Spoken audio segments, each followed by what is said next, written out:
టైలర్గా పని చేస్తున్నాను. ఆ కుట్టు పన్ను ఊరికే చేస్తున్నావా? జీతం ఇస్తారు. దాన్నేమంటారు? జీతం వస్తుందనే స్వార్థంతో పనిచేయడం అంటారు కదా. అంటారా అనరా? అంటారు. అంటారు కదా.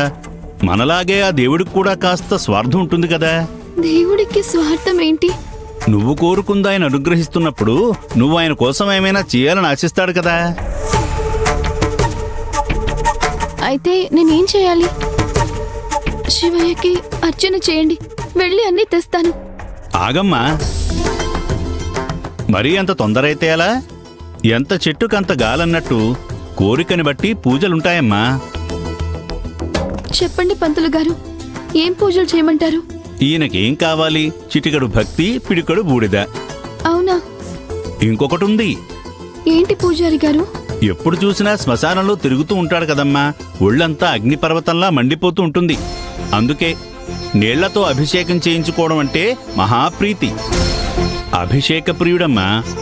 ఈ నీలకంఠేశ్వరునికి అభిషేకం చేస్తే అష్టసిద్ధులు ప్రసాదిస్తాడు. 108 బిందెలు అభిషేకం చెయ్యాలి. అలా అభిషేకం చెయ్యి. అది ఎలా చెయ్యాలో నువ్వు చేయాల్సిన సమయంలో చెప్తాను. అది ఆషామాషి విషయం కాదు. ఒక్కడు మాత్రం నిజం, నువ్వు గనుకిది చేస్తే నువ్వు వెతుకుతున్న అతను నీ కళ్ళ ముందుంటాడు.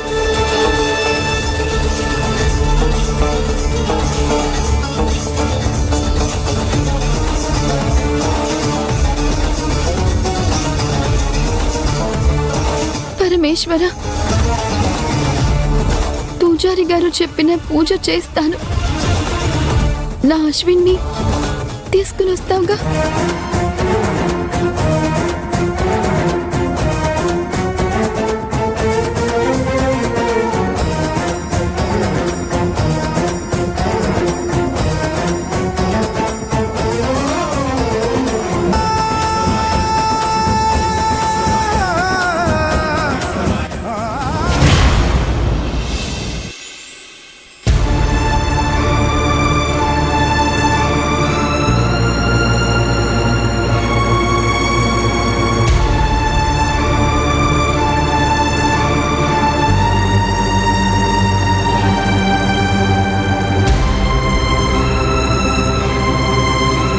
ఆనంది, ఏం రాస్తున్నావే?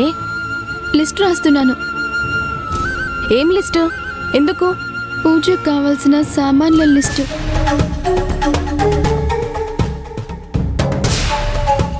పూజ ఏంటి? కాస్త అర్థమయ్యేలా చెప్పవే. ఇందాక ఒక ఆయన కనిపించి అశ్విన్ ఖచ్చితంగా వస్తాడు అని చెప్పాడని చెప్పాను కదా. అవును. ఆయన చెప్పిన మాట ఎంతవరకు నిజమో తెలుసుకుందామని వెంటనే గుడికి వెళ్ళి పూజారి గారిని కలిసి ఆ వ్యక్తి చెప్పింది చెప్పాను. ఆ పరమశివుడే ఆ రూపంలో వచ్చి నీకు సాయం చేసి ఉంటాడని, అశ్విన్ తిరిగి రావడానికి ఒక కఠినమైన దీక్ష చేయాలని, అలా చేస్తే అశ్విన్ తప్పక తిరిగొస్తాడని చెప్పారు. వాడెక్కడికి పోలేదు. వాడి మనసు ఇక్కడే ఉంది. వస్తాడు. ఈ నీలకంఠేశ్వరునికి 108 బిందెలు అభిషేకం చెయ్యాలి.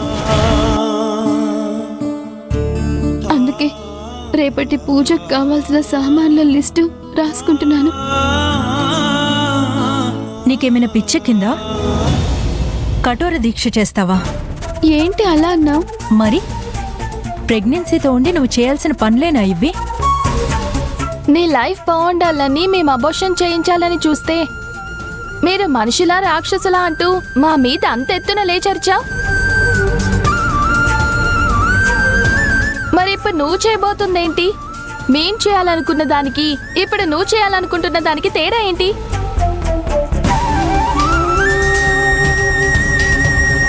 అది దేవుడికి సంబంధించింది. ఆహా, అవునా? ఆ ప్రయత్నంలో కడుపులో ఉన్న బిడ్డకి ఏమైనా అయ్యి ప్రాణం పోతే? రజీనా,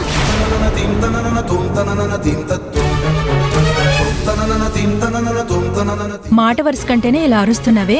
రేపు నువ్వు చేసే కఠిన దీక్ష వల్ల నీ కడుపులో బిడ్డకి జరగరందేదైనా జరిగితే దానికి ఎవరు బాధ్యులు? నువ్వే కదా.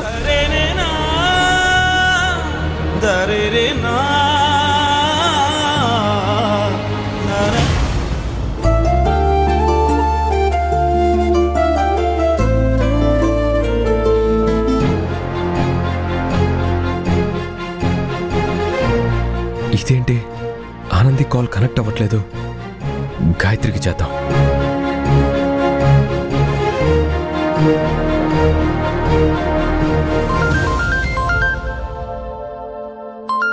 ఓ, మహేష్ సార్ కాల్ చేస్తున్నారు. ఎందుకు చేస్తున్నారో మాట్లాడు. Hello sir. Regina, Anandi phone connect అవ్వట్లేదు. తను ఎక్కడుంది? ఇక్కడే ఉంది సార్. Okay okay. ఆనంది డల్గా ఉందా?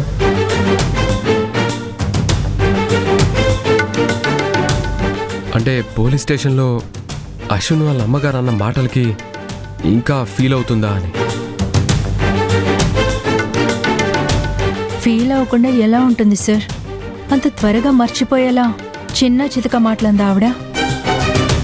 అది అలా ఉంచితే ఇప్పుడు ఇంకో పెద్ద చిక్కొచ్చి పడింది సార్. చిక్క ఏంటది? రచన వద్దే, ఆయనకి చెప్పొద్దే. ఆయనకి చెప్పడం దేనికే? వద్దే ఆనంది, వద్దు. నువ్వు నోర్ముయ్. రజీనా, నువ్వు మాట్లాడవద్దు. అశ్విన్ జాడ తెలుసుకోవడం కోసం ఆనంది పూజారి గారిని కలిసింది.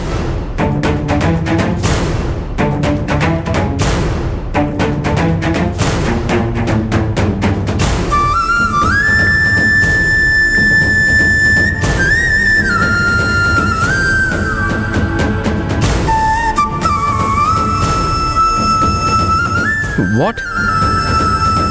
తన హెల్త్ బాలేని ఈ సమయంలో ఇలాంటి దీక్ష చేయడం ఏంటి? అదే మేం చెప్తే వినట్లేదు సార్. మీరే ఒకసారి తనతో మాట్లాడండి సార్. తీసుకోవే. ఏ వద్దు. తీసుకో, మాట్లాడు. సార్ ఆనంది, ఏంటిది? నీ హెల్త్ కండిషన్ ఏంటో నీకు తెలుసు కదా? తెలుసు సార్. మరి తెలిసి ఈ పూజ ఏంటి? అశ్విన్ కోసం సార్. అశ్విన్ని మీ చేతుల్లో పెడతానని వాళ్ళ అమ్మగారికి మాటిచ్చాను కదా సార్. మాటిస్తే ఇంత పెద్ద రిస్క్ తీసుకోవాలా? అశ్విన్ వస్తాడు ఆనంది, తను ఖచ్చితంగా వస్తాడు. తన కోసం నువ్వు ఇలా పూజలు చేస్తూ నీ హెల్త్ పాడు చేసుకోకు. అవునవును, వీడు దానికి ముఖ్య సలహాదారుడు. సలహాలు ఇస్తున్నాడు. సరే, ఇప్పుడు నువ్వు పూజ చేస్తావు. ఆ వెంటనే అశ్విన్ వచ్చేస్తాడా? వస్తాడు సార్, తప్పకుండా వస్తాడు. శివుడి అనుగ్రహం ఉంటుంది. నా నమ్మకం గెలుస్తుంది. అశ్విన్ని వెతకమని ఎస్ఐకి కమిషనర్కి మేము గట్టిగా చెప్పామానంది.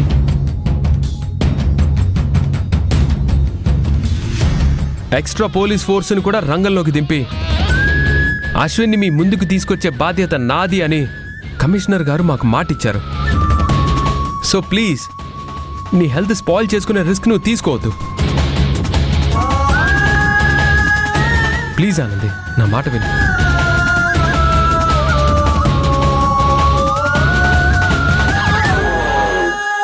కొడుకుని చూసుకొని ఒక తల్లి పడే ఆరాటం ముందు నేనెంత, నా ప్రాణం ఎంత సార్?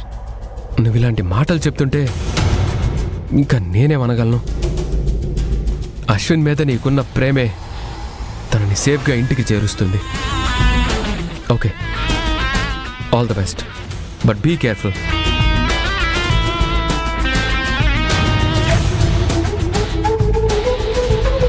అలాగే సార్.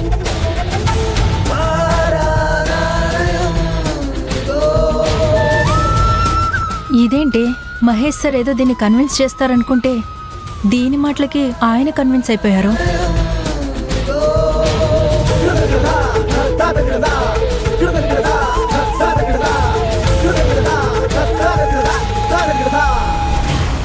ఏంట్రా, ఏదో పూజా హెల్త్ అంటున్నావు? ఆనంది అశ్విన్ తిరిగి రావాలని రేపు గుడిలో ఏదో కష్టమైన దీక్ష చేయబోతుందంట. పాపం, అశ్విన్ కోసం ఆనంద్ ఎంతలా బాధపడుతుందో. ప్రేమ ఎంత పనైనా చేయిస్తుంది అంటారు, అది ఇదే. True dad. ఆనంది చేస్తున్న పూజతో అయినా అశ్విన్ వచ్చేస్తే బాగుండు.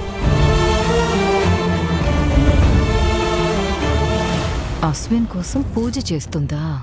ఓహో.